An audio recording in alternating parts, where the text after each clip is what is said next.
السلام عليكم ورحمة الله وبركاته.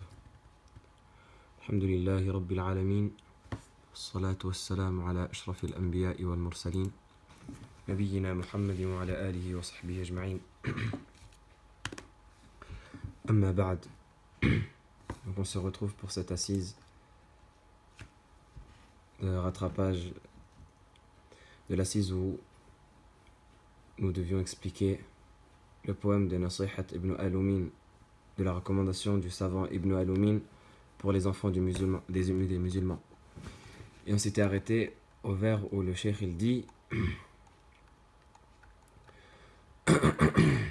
والعلم نعم المقتنى والمقتفى طلبه فريضة وأفرضه علم مهمك به ابدأ تقبضه.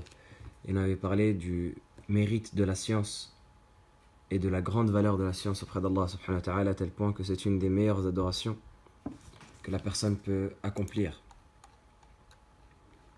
Et on avait cité les nombreux versets qui étaient, ou certains des nombreux versets qui étaient rapportés à ce sujet-là, notamment la parole d'Allah subhanahu wa ta'ala. Il dit يَرْفَعُ اللَّهُ الَّذِينَ آمَنُوا مِنْكُمْ وَالَّذِينَ أُوتُوا الْعِلْمَ دَرَجَاتٍ. Allah élève les gens qui ont reçu la science d'entre vous, ainsi que ceux qui ont cru, ou Allah élève ceux qui ont cru, ainsi que ceux qui ont reçu la science parmi vous en degrés. Et on a mentionné qu'ici Allah subhanahu wa ta'ala mentionne spécifiquement les gens qui ont reçu la science parce que c'est un degré qui est particulier pour Allah subhanahu wa ta'ala. Ce n'est pas un degré qui est simple et un degré qui est classique. C'est un degré qui est particulier auprès d'Allah subhanahu wa ta'ala. Et donc Allah azza wa jalla, il élève les personnes qui ont reçu la science. Et on avait mentionné les nombreux hadiths à ce sujet-là, notamment le hadith du prophète sallallahu alayhi wa sallam. Il dit Man yuridillahu bi khayra yufaqihu fi din, celui à qui Allah veut du bien, il lui donne la compréhension de la religion.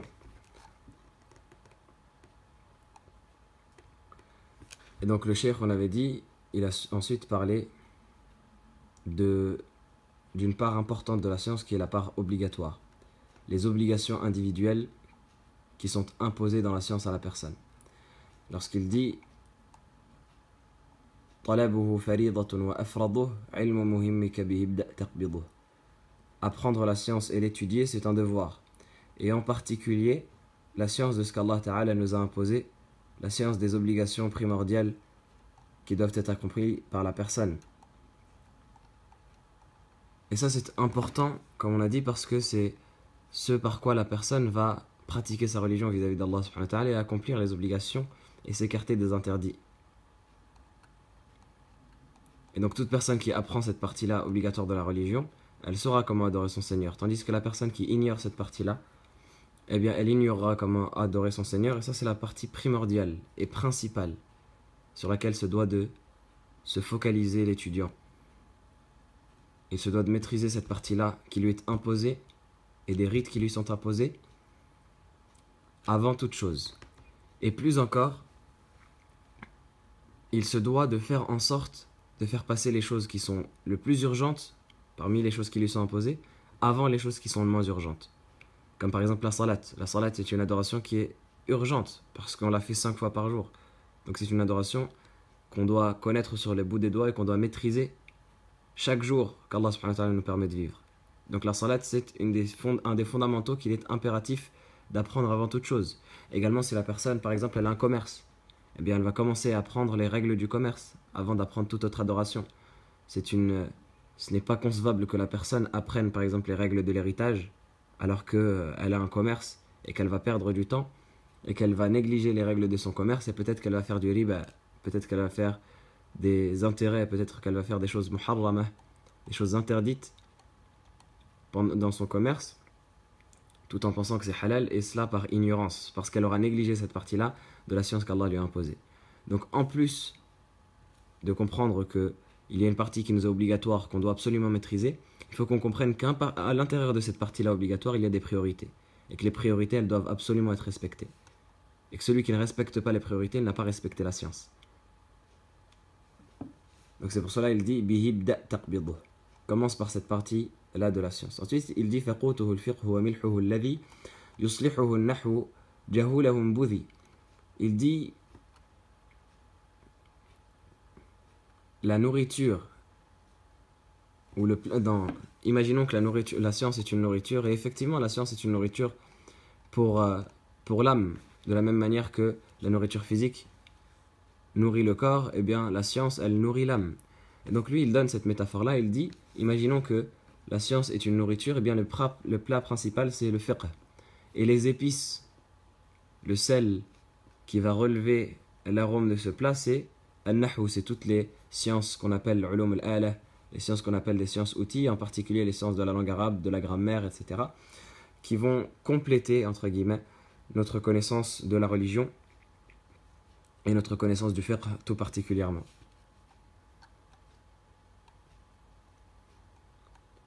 Et donc ici il dit faqoutuhu al-fiqh. Le plat principal c'est le fiqh. Et le fiqh on en a parlé à la fois précédente. Et comme vous le savez, le fiqh, sa définition, c'est la connaissance des règles juridiques dans la pratique. Ma'rifatul ahkam al-shar'iyya al-amaliyya bi adillatiha at-tafsiliyya. C'est la connaissance des règles juridiques pratiques avec les preuves détaillées. C'est toutes les règles qui vont distinguer et qui vont caractériser ton rite. Toutes les règles qui vont caractériser ton rite, ton adoration que tu voues à Allah subhanahu wa ta'ala. Toutes les règles qui vont être dans la salat, qui vont être dans le wudu, les ablutions, qui vont être dans le hajj, qui vont être dans le siyam. Tout cela, ça se rassemble dans une science qui s'appelle al-fiqh. Et donc on avait dit le fiqh, c'est la partie de la shahada où on dit Muhammadur Rasulullah sallallahu alayhi wa sallam. Dans la shahada, vous savez qu'on témoigne en disant La ilaha illallah Muhammad Rasulullah. Nulle divinité n'est digne d'être adorée sauf Allah et Muhammad est son messager. Eh bien la première partie, La ilaha illallah, elle renvoie à l'aqida, elle renvoie à la croyance. Et la deuxième partie, Muhammad Rasulullah sallallahu alayhi wa sallam, elle renvoie au fiqh, comme les savants ont dit. Comme dans le verset où Allah subhanahu wa ta'ala il dit فَمَنْ كَانَ يَرْجُو لِقَاءَ رَبِّهِ, celui qui espère la rencontre de son Seigneur, فَلْيَعْمَلْ عَمَلًا صَالِحًا, qu'il fasse des bonnes œuvres, وَلَا يُشْرِكْ بِعِبَادَةِ رَبِّهِ أَحَدًا, et qu'il n'associe rien à l'adoration de son Seigneur. Les ulama ils disent dans ce verset, Allah subhanahu wa ta'ala il a mentionné les deux pôles principaux de la religion qui sont l'adoration d'Allah subhanahu wa ta'ala seul et unique, le tawhid, et le suivi du prophète sallallahu alayhi wa sallam, l'obéissance à la sunna. Et de ces deux pôles principaux découlent les deux sciences qu'on a mentionnées précédemment, la science de l'aqida et la science du fiqh. La science de l'aqida c'est comment connaître Allah subhanahu wa ta'ala, et la science du fiqh c'est comment adorer Allah subhanahu wa ta'ala. Et comment est-ce qu'on fait pour adorer Allah subhanahu wa ta'ala? En obéissant à ce que le prophète sallallahu alayhi wa sallam nous a institué, nous a enseigné. N'est-ce pas que le prophète sallallahu alayhi wa sallam nous a été envoyé comme guide et comme exemple? Et donc les choses par lesquelles le prophète sallallahu alayhi wa sallam est venu, avec lesquelles le prophète sallallahu alayhi wa sallam est venu, et la législation que son Seigneur lui a transmise, eh bien c'est cela qu'on doit suivre. Donc c'est pour ça qu'Allah subhanahu wa ta'ala il dit فَلْيَعْمَلْ عَمَلًا صَالِحًا, qu'il fasse des bonnes œuvres. Les savants ils disent ça renvoie au fiqh. Pourquoi? Parce que comment savoir si une œuvre est bonne ou pas? En regardant ce que le prophète sallallahu alayhi wa sallam a transmis. Et qu'est-ce que le prophète sallallahu alayhi wa sallam a transmis? Il a transmis toutes ces paroles qui sont rassemblées aujourd'hui dans la science du fiqh. Donc d'où l'importance de la science du fiqh qui est véritablement un des socles principaux de la religion. C'est exactement la science du fiqh, c'est comment adorer Allah subhanahu wa ta'ala. La science de l'aqida c'est comment connaître Allah, la science du fiqh c'est comment adorer Allah. Et d'où l'importance que le fiqh a. D'où l'importance que le fiqh a. C'est pour cela qu'il dit le plat principal de la religion, le plat principal de la science, c'est al-fiqh. C'est la science juridique justement des adorations. Et il dit وَمِلْحُهُ الَّذِي يُصْلِحُهُ النَّحْوُ. Et ce qui va le compléter et l'embellir, c'est la science de la grammaire. Il dit Jahulahum Budhi, repousse celui qui l'ignore. Et j'ai traduit par Oni, celui qui nie excelle. Ici, rahimahullah, il mentionne un point qui est très important, qui est, comme j'ai mentionné précédemment, ce qu'on appelle ulum al-ala, les sciences outils, qui vont venir compléter et parfaire la science de la religion. Al-fiqh, comme toutes les autres sciences, se base, comme vous le savez, sur la langue arabe. Parce que la religion d'Allah subhanahu wa ta'ala elle-même est en arabe. Et Allah azza wa jalla a choisi l'arabe pour cette religion. Et le prophète sallallahu alayhi wa sallam était arabe et il parlait arabe. Et donc pour comprendre ce que le prophète sallallahu alayhi wa sallam disait, et pour savoir ce que le prophète sallallahu alayhi wa sallam voulait dire par ses paroles, et pour comprendre la portée des paroles du prophète sallallahu alayhi wa sallam, il faut absolument avoir une part de connaissance et de science dans la langue arabe. Si la personne n'a aucune connaissance et aucune science dans la langue arabe, eh bien, elle ne sera pas capable de distinguer contraires entre eux. C'est-à-dire même des mots qui sont contraires, elle ne saura pas les distinguer. Même si elle se prétend arabophone ou arabisante, si elle n'a pas une véritable connaissance de la langue arabe, tant au niveau de la grammaire, asnan nahu, qu'au niveau de la morphologie as-sarf, qu'au niveau de l'balagha, l'éloquence avec ses trois parties, al-bayan, wal-ma'ani, wal-badi', eh bien elle ne saura pas véritablement ce qui est voulu dans les textes de la législation. Donc elle ne comprendra pas véritablement le Coran et la Sunna. C'est impossible de prétendre comprendre le Coran et la Sunna sans avoir ces sciences-là qui sont des sciences outils et qui sont fondamentales pour comprendre les textes législatifs. Par exemple, imaginons une personne elle lit le verset où Allah subhanahu wa ta'ala, et on le cite souvent comme exemple, où Allah subhanahu wa ta'ala dit wa kallama Allahu Musa taklima. Ce verset-là, wa kallama, kallama c'est un verbe. Allah, c'est un nom. Moussa, c'est un deuxième nom. Taklima, ça renvoie également au verbe, c'est un tawkid du verbe. Donc dans ce verset, on a kallama qui est un verbe qui veut dire parler. Allah qui est un nom. Moussa, Allah qui est lafz al-jalala, le nom d'Allah subhanahu wa ta'ala. Et Moussa qui est le nom du prophète Moussa. Si on ne connaît pas la grammaire, on ne saura même pas qui est sujet, qui est sodé. On a deux noms qui se suivent, on ne sait pas quelle fonction prend le premier et quelle fonction prend le deuxième. Donc on ne peut pas distinguer le sens. Peut-être qu'une personne elle va lire, elle va penser que c'est Moussa qui parle à Allah, alors que c'est l'inverse. Kallama Allahu Moussa taklima. On a ici Allahu, ça signifie que Allah est sujet. Et donc là encore, je vous ai donné un exemple qui n'est pas grave, mais ça peut tomber dans quelque chose de grave. Lorsqu'Allah subhanahu wa ta'ala dit dans le verset وَإِذِ ابْتَلَى إِبْرَاهِيمَ رَبُّهُ بِكَلِمَاتٍ فَأَتَمَّهُنَّ. Et lorsque ton Seigneur mit à l'épreuve Ibrahim par quelques paroles qu'il a accomplies. Ici, c'est ton Seigneur mis à l'épreuve Ibrahim. Pourquoi? Parce qu'Allah subhanahu wa ta'ala dit وَإِذِ ابْتَلَى إِبْرَاهِيمَ رَبُّهُ. Et on sait, pour ceux qui connaissent la grammaire, que la fatha, c'est un signe du COD. Lorsque le nom est mansoub, il est maf'oul bihi. Tandis que la dhamma, c'est un signe du sujet. Lorsque le nom est avec une dhamma, il est marfou', eh bien en général c'est un signe du sujet. Donc lorsqu'Allah subhanahu wa ta'ala dit وَإِذِ ابْتَلَى إِبْرَاهِيمَ رَبُّهُ, quand bien même Ibrahim est mentionné avant, ça reste un COD. Donc c'est lui qui subit l'action. Tandis que c'est Allah subhanahu wa ta'ala qui met à l'épreuve. Une personne qui ne comprend pas la grammaire, elle va se faire tromper par l'ordre des mots, elle va dire c'est Ibrahim qui a mis à l'épreuve son Seigneur. A'udhu billah. Et ici elle peut tomber dans la mécréance avec la lecture du Coran. En lisant le Coran et en ne le comprenant pas, elle peut tomber dans la mécréance. Et d'ailleurs, pour ceux qui ont suivi les cours de l'Ajrumiyya, au début on avait parlé de cela. Lorsqu'on avait parlé de Al-Wadi', lorsqu'on avait parlé de qui est-ce qui a placé la science de Nahu, on avait dit selon l'avis authentique des ulama, c'est Ali ibn Abi Talib. Et on avait raconté l'histoire justement qui l'a poussé à mettre le Nahu sous écrit, la grammaire sous écrit. Parce que vous savez que les Arabes à l'époque, la langue arabe, elle était toujours transmise oralement. La langue arabe, elle n'a jamais été écrite dans des épîtres. Elle a toujours été transmise oralement. Les Arabes, ils parlaient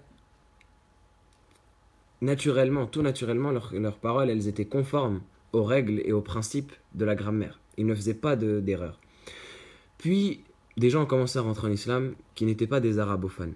Des gens de Perse, de Byzance, etc. Ils ont commencé à rentrer en islam et ce n'étaient pas des arabophones, donc ils ont commencé à intégrer les rangs des musulmans alors qu'ils n'avaient pas la langue originelle des premiers musulmans, qui est la langue du Coran. Et donc ils ont commencé à apprendre entre guillemets sur le tas, et ça a donné lieu à des erreurs. Et justement, l'une de ces erreurs-là, ça a été la cause et le déclic qui a poussé Ali ibn Abi Talib à demander que cette science-là soit mise sous papier et soit écrite. Le prophète Ali ibn Abi Talib, radiyallahu ta'ala anhu, il est passé un jour devant une personne qui récitait, qui dirigeait la salat et qui récitait à voix haute. Et il a récité le verset où Allah subhanahu wa ta'ala dit Bara'atun min Allahi Bara'atun min Allahi wa rasulihi ila alladhina ahadtum min al-mushrikin wa adhanun min Allahi wa rasulihi ila al-nasi wal yawm al-hajj al-akbar anna Allaha bari'un min al-mushrikin wa rasulihi. Il a récité le verset où Allah subhanahu wa ta'ala dit c'est un appel qu'Allah lance aux gens le jour de l'Hajj al-Akbar, le jour du grand pèlerinage, dans lesquels Allah clame qu'il est innocent des polythéistes ainsi que son messager. Donc dans la construction originelle de la phrase, Allah subhanahu wa ta'ala il dit, Allah clame qu'il est innocent, tabaraka wa ta'ala. Yani, quand vous comprenez bien évidemment que c'est une traduction, Anna Allah bari'un min al-mushrikin, c'est-à-dire que Allah subhanahu wa ta'ala n'a que faire des polythéistes. C'est cela qui est voulu par innocent, non pas l'innocence au sens du tribunal. Parce qu'Allah subhanahu wa ta'ala, la yus'alu amma yaf'al, il n'est pas questionné à propos de ce qu'il fait. Mais c'est l'innocence au sens de, il n'a rien à voir avec les mushrikin et il n'a que faire d'eux. Donc Allah subhanahu wa ta'ala, il dit, Allah n'a que faire des polythéistes, ainsi que son messager. Et cette personne-là, elle a lu d'une telle manière qu'elle a dit en grammaire, Anna Allah bari'un min al-mushrikin wa rasulih. Allah n'a que faire des polythéistes et de son messager. Au lieu de dire ainsi que son messager. Et lorsqu'il a entendu cela, il a dit Ma'ad Allah an yatabarra'a min rasulih. Il a dit A'udhu billah. Il a dit c'est impossible qu'Allah se désavoue de son messager. C'est impossible qu'Allah subhanahu wa ta'ala se désavoue de son messager. Et donc il a demandé à Abu al-Aswad al-Du'ali, qui était un grand savant de l'époque des Tabi'in, il lui a demandé de mettre sur papier la science du Nahwu, et c'est lui qui a été le premier à écrire la science du Nahwu sous forme d'épître et à résumer ses règles sous ordre de Ali ibn Abi Talib pour préserver la langue des Arabes et ainsi préserver le Coran. Donc c'est pour cela qu'il dit honni celui qui n'y excelle, parce que la personne qui n'excelle pas dans un Nahwu, elle peut tomber très facilement dans les erreurs qui contredisent et qui annulent même le sens du Coran et de la Sunna. Comme on l'a vu, des erreurs qui peuvent amener dans la mécréance, alors même que c'est des versets qui sont récités. Ce n'est pas des paroles de mécréance en soi, mais la mauvaise compréhension, à cause d'une mauvaise compréhension du Nahwu, peut amener la personne à la mécréance. Et c'est pour cela que le poète a dit, dans des vers de poésie, il a dit An-nahwu yabsutu min lisani al-alkani wal-mar'u tukrimuhu idha lam yalhani wa idha talabta min al-ulumi ajallaha fa ajalluha minha muqimu al-alsuni. Le poète a dit An-nahwu, la grammaire, ça délie la langue de celui qui n'arrive pas à parler. Et la personne, tu l'honores lorsqu'elle ne fait pas d'erreur de grammaire. Lorsque la personne parle sans faire d'erreur de grammaire, c'est un honneur. Et tu lui accordes de révérence et tu lui accordes de respect lorsqu'elle parle sans faire d'erreur. Il dit وَإِذَا طَلَبْتَ مِنَ الْعُلُومِ أَجَلَّهَا. Et si tu cherches la plus haute et la plus grande des sciences, فَأَجَلُّهَا مِنْهَا مُقِيمُ الْأَلْسُنِ. La plus haute des sciences, c'est celle qui dresse les langues et qui permet à la langue de ne pas faire d'erreur. Pourquoi est-ce que c'est la plus haute des sciences? Parce que, évidemment que c'est le Coran et la Sunna qui sont les plus importantes des sciences en soi. Mais ce qui aide à comprendre le Coran et la Sunna, c'est la grammaire. Malgré le fait que certains savants n'ont pas accepté de ce poète-là, qu'il ait dit que la grammaire soit la plus grande des sciences, comme Ibn Abd al-Barr, rahimahullah, qui lui a répondu dans Jama' Bayn al-Ilm wa Fadlih, comme celui qui lit le livre peut le constater. Et un autre savant a dit An-nahwu afdalu ma yuqna wa yuqtabasu li'annahu li kitabillahi multamisu ou multamasu. إذا الفتى عرف الإعراب كان له مهابة في أناس حوله جلسوا لا ينطقون حذارا أن يلحنهم كأنما بهم من خوفه خرسوا. Il dit An-nahwu, la grammaire, c'est la meilleure des choses que la personne peut obtenir. Parce que c'est un moyen d'aller vers le livre d'Allah subhanahu wa ta'ala. C'est un moyen de comprendre le livre d'Allah. لأنه لكتاب الله ملتمس. C'est un moyen de comprendre le livre d'Allah subhanahu wa ta'ala. إذا الفتى عرف الإعراب كان له مهابة في أناس حوله جلسوا. Il dit lorsque la personne elle comprend l'I'rab, elle comprend l'analyse grammaticale, elle comprend cette science-là, elle a forcément devant les gens un degré. Et wallahi, c'est véridique. Parce que la personne elle parle arabe, et un arabe clair et pur, même si les gens ne la comprennent pas, il va avoir un certain degré chez les gens, et les gens ils vont apprécier comment il parle, parce que la langue arabe elle est tellement belle. Et c'est pour cela qu'Allah subhanahu wa ta'ala l'a choisi, notamment parmi les raisons pour lesquelles Allah subhanahu wa ta'ala l'a choisi, parce que la langue arabe elle a une beauté telle que même si on ne comprend pas ce que c'est, on ne comprend pas ce que ça veut dire, mais la beauté est telle qu'on est obligé d'être émerveillé. Comme il dit, lorsque la personne elle connaît la grammaire et elle maîtrise la grammaire, eh bien elle a une mahab, elle a un degré, les gens la respectent lorsqu'ils s'assoient avec eux. La yantiquna hadaran an yulahhinahum. Ils ne prononcent rien les gens qui sont autour de lui et qui savent que lui maîtrise la grammaire, ils ne vont rien prononcer par peur qu'il les critique et par peur il les reprend sur des erreurs de grammaire qu'ils ont fait. كأنهم كأنما بهم من خوفه خرسوا. C'est comme s'ils avaient à cause de cela c'est comme s'ils étaient muets et qu'ils ne pouvaient plus parler. Et comme un autre savant a dit, النحو زين للفتى يكرمه حيث أتى من لم يكن يعرفه فحقه أن يسكت. La science du nahou est une beauté, une parure pour le jeune homme qui l'embellit et qui l'élève et qui l'honore partout où il va. Celui qui ne connaît pas cette science-là, ce qu'il mérite, c'est de se taire. Et comme un autre poète a également dit, ما حسن الرجال لهم بحسن إذا ما أخطأ الحسن البيان إذا ما أخطأ الحسن البيان كفى بالمرء عيبا أن تراه له وجه وليس له لسان. Un autre savant a dit, les gens ne peuvent pas être beaux, les hommes ne peuvent pas être beaux à partir du moment où leur beauté physique n'est pas accompagnée d'une beauté dans le langage. Il dit, il suffit à l'homme comme défaut que tu le vois ayant un beau visage mais n'ayant pas de langue, c'est-à-dire qu'il ne sait pas parler, il ne sait pas bien parler, il ne sait pas s'exprimer. Même s'il a un beau visage, ça ne lui sert à rien.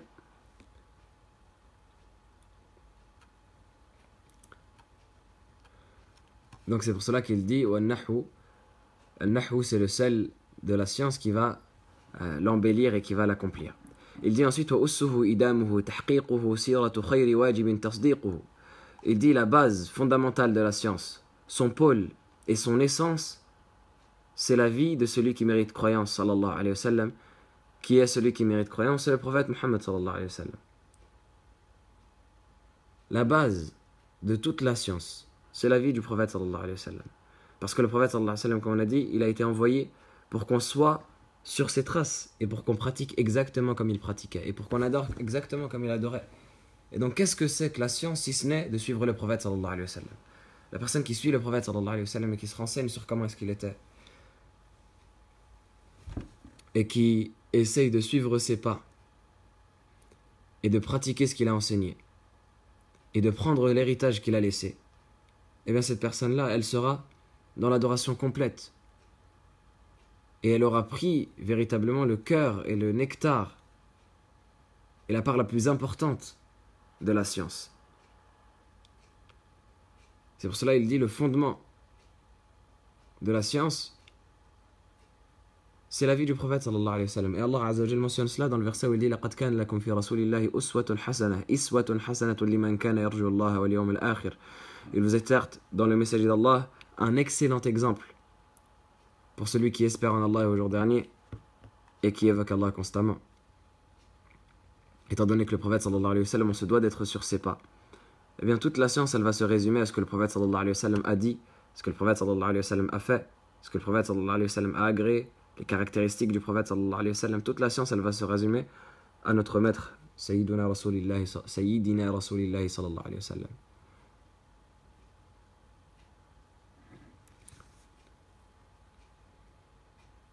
Comme un poète ou un savant qui s'appelle Al-Qadi Abu Abdillah Muhammad ibn Isa ibn Asbagh al-Azdi rahimahullah disait وإن أولى ما تحلى المسلم بعد كتاب الله أو يقدم علم بأيام رسول الله من لدن النشء إلى التناهي.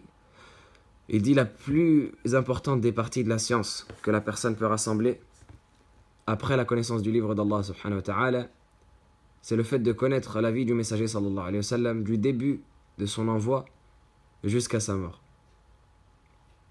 وحظ ما يحق ألا يجهل من أمره وحاله مفصلا. Également la partie de sa vie alayhi salatu wassalam qu'il est impératif de connaître pour tout musulman et de ses situations. تعلو به الرتبة عن يقين في شرف الدنيا وحكم الدين. Le rang de la personne va augmenter par cela et va s'élever par cela et va s'anoblir obligatoirement. Toute personne qui cherche à apprendre la vie du messager sallallahu alayhi wa sallam, son rang, il va être anobli auprès d'Allah subhanahu wa ta'ala. N'est-ce pas que la personne qui prie sur le messager sallallahu alayhi wa sallam une fois, Allah azza wa jal prie sur lui 10 fois. Alors imaginons une personne qui étudie la vie du prophète sallallahu alayhi wa sallam et qui s'y focalise. Combien de fois déjà elle va évoquer le prophète sallallahu alayhi wa sallam et prier sur lui? Combien de fois elle va prier sur le prophète sallallahu alayhi wa sallam et Allah Azza wa Jalla va prier sur lui. Alors déjà rien que cela, ça pourrait nous suffire comme récompense. En plus du fait que c'est la base de la religion et le fondamental, et c'est la deuxième partie de Shahada, le fait de reconnaître le prophète sallallahu alayhi wa sallam comme messager et ainsi de le suivre. Ensuite il dit rahimahullah له تغرب وتواضع واتبع وجع وهن واعص هواك واترع حتى ترى حالك حال المنشد لو أن سلمى أبصر التخدد.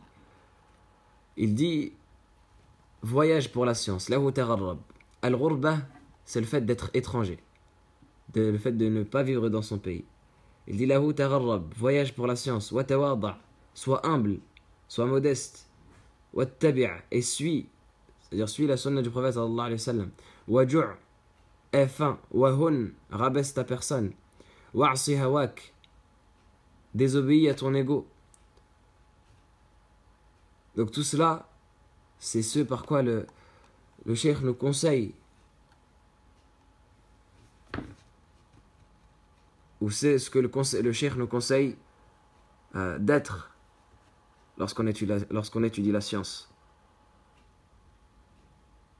Le fait de voyager pour la science, de ne pas craindre de quitter son pays. Parce que voyager pour la science,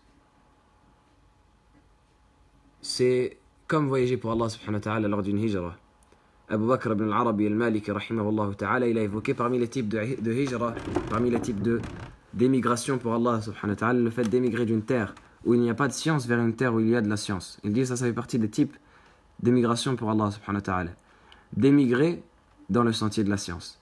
La personne qui va émigrer dans le sentier de la science, premièrement, elle va voir la récompense du prophète sallallahu alayhi wa sallam qu'il a mentionné dans le hadith, celui qui prend un chemin vers la science, Allah lui facilite un chemin vers le paradis. Deuxièmement, elle va être considérée comme un muhajir. Elle va voir la récompense du muhajir qui est mentionné dans le verset où Allah subhanahu wa ta'ala dit وَمَنْ يُهَاجِرْ فِي سَبِيلِ اللَّهِ يَجِدَ فِي الْأَرْضِ مُرَاغَمًا كَثِيرًا وَسَعَةً. Et celui qui voyage et qui émigre pour Allah, il trouvera dans la terre d'énormes provisions et une vastesse. Il aura la récompense également du fait qu'il a quitté sa terre et qu'il a quitté sa famille pour la religion d'Allah subhanahu wa ta'ala, pour la connaissance. Et tout cela, c'est énormément méritoire devant Allah subhanahu wa ta'ala, le fait de quitter sa terre natale, de quitter son milieu, tout cela pour apprendre et pour avoir davantage de connaissances dans la religion d'Allah subhanahu wa ta'ala. Donc lahu tagharrab. Pour la science, voyage. Wa tawada'. Et sois humble, quitte à t'humilier pour te rabaisser devant la science, mais sois humble. Wattabi', et suis quoi? Suis la sunna du prophète sallallahu alayhi wa sallam, suis le chemin des pieux prédécesseurs dans l'étude de la science et dans toute ta religion. Waju', aie faim, sois affamé durant ta recherche de la science. Qu'est-ce que ça veut dire? Ça veut dire que lorsque la personne elle va chercher la science, elle ne va pas chercher à rassembler les types de nourriture et les types de boissons et à remplir son ventre, etc. Non, lorsque la personne elle va chercher l'étude de la science, elle va risquer le fait de ne rien trouver à manger. Comme l'a cité al-Bukhari rahimahullah, il ne trouvait rien à manger parfois jusqu'à manger des herbes, jusqu'à manger de l'herbe comme une bête de somme mangerait de l'herbe. Pendant 3 jours consécutifs, al-Bukhari, une fois, il est parti étudier le hadith, il n'a pas trouvé de quoi manger, il mangeait comme on a dit, des plantes pour survivre. Donc il faut que la personne elle soit préparée à ne pas manger. Il faut que la personne elle soit préparée à creuser son ventre, tout cela pour Allah subhanahu wa ta'ala. Wahun, rabaisse-toi. Genre vis-à-vis d'Allah subhanahu wa ta'ala, vis-à-vis de cette science-là.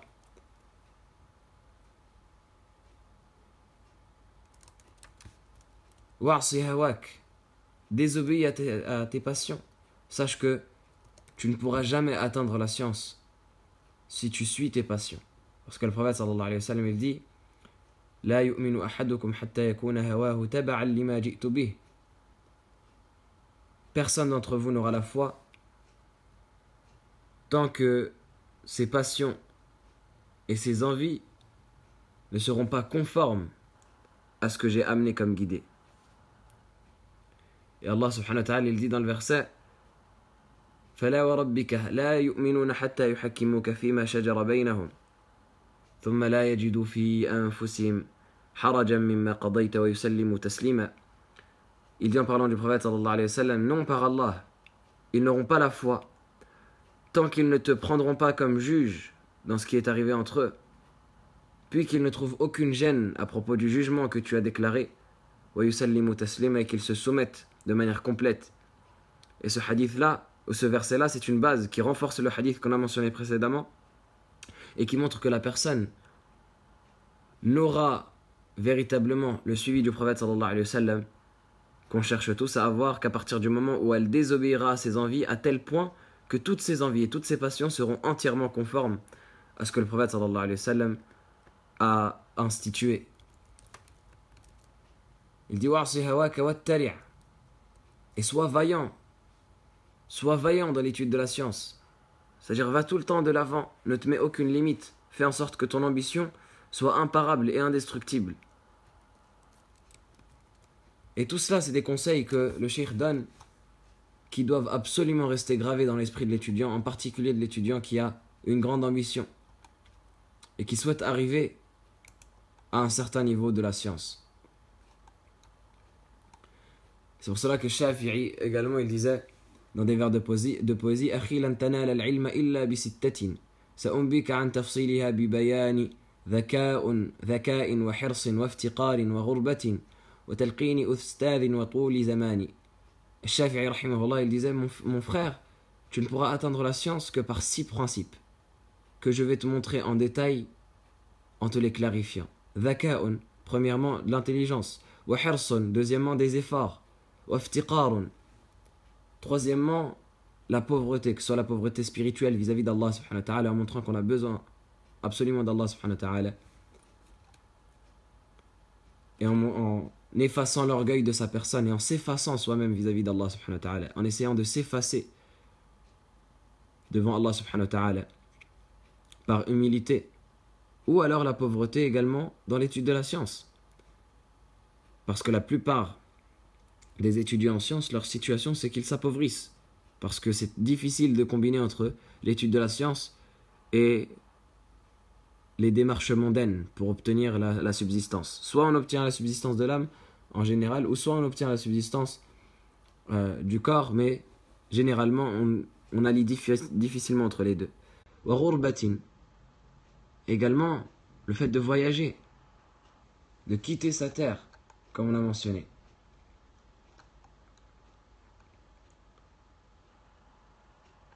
Et al-ghurba également, ça peut signifier le fait d'être étrange. Al-ghurba, ça peut signifier le fait d'être étranger, c'est-à-dire de partir dans un autre pays, comme ça peut signifier le fait d'être étrange, d'être considéré parmi les gens comme quelqu'un d'étrange, parce que tu vas t'attacher à ta religion, parce que tu vas essayer de pratiquer la religion comme il se doit, comme le prophète sallallahu alayhi wa sallam a dit bada ad-dinu ghariba wa sayaudu ghariban kama bada fatuba lil ghuraba. Cette science a commencé comme quelque chose d'étrange et elle redeviendra étrange comme elle a commencé. Fatuba lil ghuraba, annoncez donc la bonne nouvelle du paradis et du pardon à ces personnes-là qui sont considérées comme étranges parce qu'ils s'attachent à leur religion. Il dit wa ghurbatin wa talqini ustadhin. Le 5e principe, c'est le fait de recevoir la science d'un professeur, directement, comme le prophète sallallahu alayhi wa sallam a dit dans le hadith d'Abu Daoud qu'il rapporte dans ses sunan, dans lequel il dit tasma'una wa yusma'u minkum wa yusma'u mimman sami'a minkum. Vous écouterez la science et vous l'apprendrez, et les générations suivantes l'apprendront de vous, et les générations qui les suivent apprendront de ceux qui ont appris de vous. C'est comme cela que la science elle se transmet par héritage. Wa tuli zamani, et le fait de passer un long temps et un long moment dans l'étude de la science. Tout cela, c'est les 6 fondamentaux par lesquels la science s'obtient véritablement. Et si la personne ne respecte pas ces fondamentaux-là, ce qu'elle aura, c'est au maximum de la culture, mais elle n'aura pas la véritable science.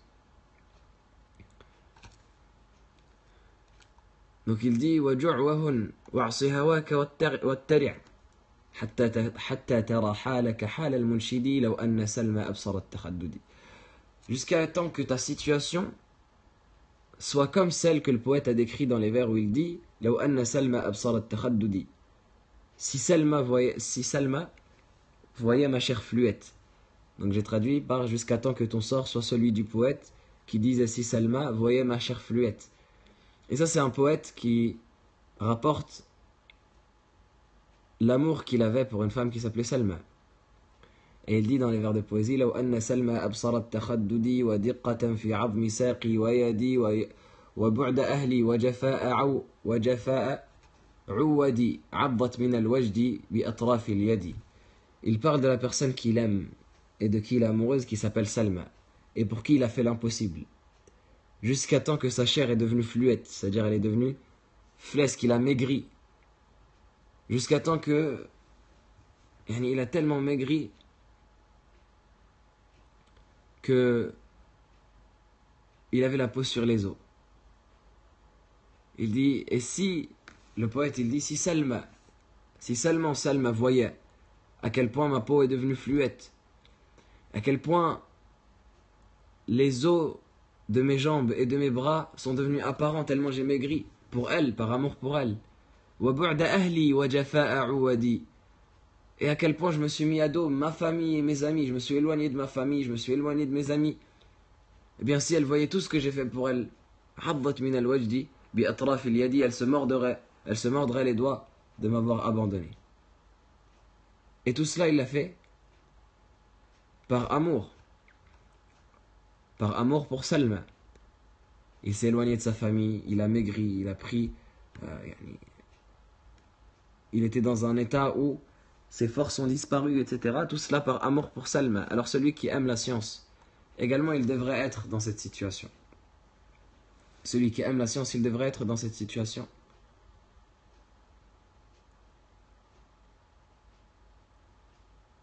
C'est-à-dire que par amour pour la science, on devrait sacrifier notre confort, sacrifier les belles nourritures, les bonnes nourritures, les beaux vêtements, etc. Sacrifier toute cette vie de luxe et de confort pour obtenir la science de la religion d'Allah subhanahu wa ta'ala, qui est la meilleure des choses avec laquelle on peut sortir de ce bas monde. Donc il dit ensuite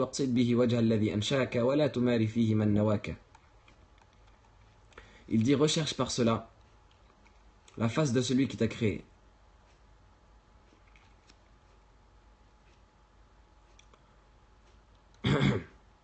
Et ne débat pas avec la science, ne profite pas de la science pour débattre avec les grossiers batailleurs. Ici, rahimahullah, il mentionne les deux principes fondamentaux, ou deux des principes fondamentaux qu'il faut avoir ou qu'il faut rassembler dans l'intention de l'étude de la science. Les principes fondamentaux, ils sont au nombre de 3 et ils ont été évoqués par le prophète sallallahu alayhi wa sallam. Ce qu'il faut éviter pour ne pas que la science elle se retourne contre nous et que ça devienne une preuve contre nous le jour de la résurrection au lieu d'être une preuve pour nous. Le prophète sallallahu alayhi wa sallam a dit Man ta'allama al-ilm liyumariya bihi as-sufaha aw yujalisa bihi al-ulama aw tusrafa wujuhu an-nas ilayhi kabbahu Allah fi an-nar aw qadhafahu Allah fi an-nar aw kama qala sallallahu alayhi wa sallam. Le prophète sallallahu alayhi wa sallam a dit dans le hadith celui qui apprend la science pour débattre avec les ignorants ou pour s'asseoir avec les savants, ou pour que les visages des gens se tournent vers lui, Allah le jettera en enfer. Qu'est-ce que ça signifie? Ça signifie que la personne qui apprend la science et qui ne souhaite pas par cela la face d'Allah subhanahu wa ta'ala et sa récompense, eh bien cette personne-là, elle va être dans une des situations qui sont mentionnées dans ce hadith. Elle va commencer à débattre avec les gens gratuitement pour imposer son avis, pour montrer que c'est elle qui a raison et que les autres ont tort. Et ça c'est la première des maladies que le prophète sallallahu alayhi wa sallam a évoqué, liyumariya bis sufaha, pour débattre avec les ignorants, ou alors elle voudra que cette science-là l'élève dans ce bas monde à tel point qu'elle va s'asseoir avec l'élite, elle va fréquenter l'élite, elle va être dans les cercles privés, elle va avoir le droit de s'asseoir avec les meilleurs, et tout cela par envie de se montrer et par envie de ressembler à ceux que les gens montrent du doigt. أو يصرف به وجوه الناس إليه, ou tourner par cette science-là la face des gens vers lui. C'est-à-dire que les gens ils se tournent vers lui, ils le montrent du doigt lui aussi, ils disent regarde, masha'Allah, etc. Eh bien celui-là, celui qui a une de ces trois intentions dans l'étude de la science, Allah le jette en enfer. Allah subhanahu wa ta'ala n'a pas besoin des personnes qui sont tellement vilaines qu'elles prennent cette science-là qui fait partie des meilleures adorations pour lui désobéir en lui associant, qui font du shirk dans la connaissance d'Allah subhanahu wa ta'ala même. Donc c'est pour ça qu'il dit Wala tumari fihi man nawaka. Il ne débat pas avec cela, avec la science, avec les ignorants. Et ça revient également au fait d'être humble. Allah Azza wa Jal dit dans le verset وَإِذَا خَاطَبَهُمُ الْجَاهِلُونَ قَالُوا سَلَامًا وَعِبَادُ الرَّحْمَنِ الَّذِينَ يَمْشُونَ عَلَى الْأَرْضِ هَوْنًا وَإِذَا خَاطَبَهُمُ الْجَاهِلُونَ قَالُوا سَلَامًا. Et les serviteurs du tout miséricordieux sont ceux qui marchent sur la terre avec humilité. Et lorsque les ignorants s'adressent à eux, ils disent salam, paix. Donc les deux vont de pair. Lorsqu'il disait ici, tawada, soit modeste, soit humble, eh bien ça va de pair avec le fait de ne pas débattre avec les ignorants, de ne pas chercher à imposer son avis ou de ne pas chercher à avoir raison, ou de ne pas chercher également à répondre aux provocations qu'on nous adresse. Parce que tout cela n'est que perte de temps en vérité, et la personne qui connaît véritablement la valeur du temps qu'Allah subhanahu wa ta'ala lui a donné, elle sait qu'elle n'a pas de temps à perdre avec les ignorants qui l'insultent. Et par modestie, elle ne leur répond pas. Et la modestie, c'est une caractéristique obligatoire pour l'étudiant en sciences. La modestie, c'est une caractéristique obligatoire pour l'étudiant en sciences, de sorte à ce qu'il ne peut pas y avoir de science sans modestie. Et le poète, il disait تواضع تكن كالنجم لاح لناظر على صفحات الماء وهو رفيع ولا تك كالدخان يعلو بنفسه إلى طبقات الجو وهو وضيع. Un poète a dit dans des vers de poésie, sois humble et tu seras comme l'étoile qui est dans le ciel et qui apparaît pour celui qui la regarde dans la flaque d'eau tandis qu'elle est élevée. Ça c'est une très belle métaphore que le poète donne en disant la personne qui est humble, elle est comme l'étoile. L'étoile on la voit dans les flaques d'eau. Les flaques d'eau qui sont par terre, qui sont à nos pieds. On la voit dans le reflet des flaques, alors qu'elle est très élevée dans le ciel. Donc c'est comme si elle était humble et elle se rabaisse pour les gens, malgré le fait qu'elle a un degré élevé. Il dit وَلَا تَكُ كَالدُّخَانِ يَعْلُو بِنَفْسِهِ. Ne sois pas comme la fumée qui s'élève elle-même, comme si elle était vantarde et qu'elle était orgueilleuse et elle s'élève dans le ciel, alors que elle ne représente rien. Alors qu'elle ne représente rien de bénéfique. Et un autre poète a dit تواضع لرب العرش علك ترفع فما خاب عبد للمهيمن يخضع. Il dit sois humble devant le Seigneur du trône. Peut-être que tu seras élevé par Allah subhanahu wa ta'ala. Parce qu'il n'y a pas un serviteur qui s'est humilié, entre guillemets, qui a fait preuve d'humilité pour Allah subhanahu wa ta'ala sans que Allah azza wa jal ne lui donne la réussite. Pas un serviteur n'a fait preuve d'humilité vis-à-vis d'Allah subhanahu wa ta'ala et n'a connu ensuite la tristesse et l'échec. Et ça c'est dans le sens du hadith du prophète sallallahu alayhi wa sallam où il dit Man tawada'a lillahi rafa'ahu Allah. Celui qui fait preuve d'humilité pour Allah, Allah l'élèvera. Et donc ça également, ça rentre dedans le fait de ne pas répondre aux provocations et de ne pas débattre avec les ignorants. Mais ça ne s'oppose pas au fait de discuter avec une personne pour essayer de lui apprendre. C'est-à-dire une personne qui fait une erreur et qui est convaincue que son erreur c'est la vérité, bien discute avec lui pour essayer de lui apprendre. Et si jamais tu vois qu'il y a l'occasion, bien, s'il faut un petit débat amical pour essayer de lui faire comprendre son erreur, fais ce débat-là. Allah subhanahu wa ta'ala mentionne dans le verset, il dit وَجَادِلْهُمْ بِالَّتِي هِيَ أَحْسَنُ. Et débat avec eux de la meilleure des manières. Mais ça c'est à condition, premièrement, que tu sois sincère dans ton intention et que tu ne souhaites pas le vaincre, même si c'est par recherche personnelle. Certaines fois la personne, en apparence on dirait qu'elle veut le bien de la personne et qu'elle essaye de le conseiller, etc. Mais à l'intérieur d'elle, son seul but c'est de vaincre la personne, c'est d'arriver à la battre, d'arriver à se prouver à elle-même qu'elle est meilleure qu'elle.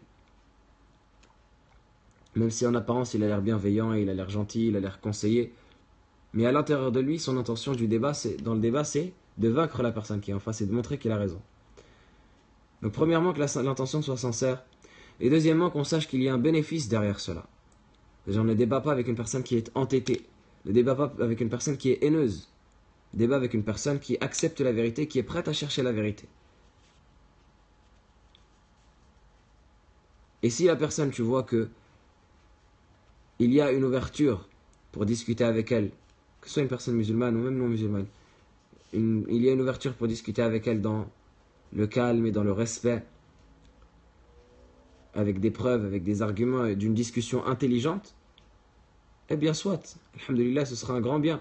Allah Azza wa Jalla, il mentionne cela dans le verset qu'on a cité précédemment, débat avec eux de la meilleure des manières. Mais si tu vois qu'il n'y a pas d'ouverture, la personne est entêtée, elle est farouchement attachée à son avis, et elle pense à 100% que son avis est le seul authentique, eh bien cette personne-là, dis-lui salam, écarte-toi d'elle. Dis-lui c'est bon. Soit c'est toi qui es égaré, soit c'est moi qui suis égaré, soit c'est toi qui es sur la bonne voie, soit c'est moi qui est sur la bonne voie, mais khalas.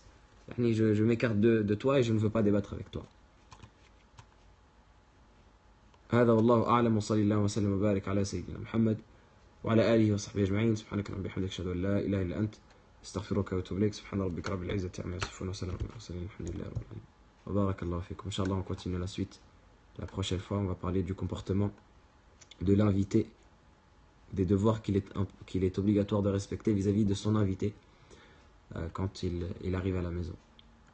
Wallahu a'lam wa barakallahu fikum.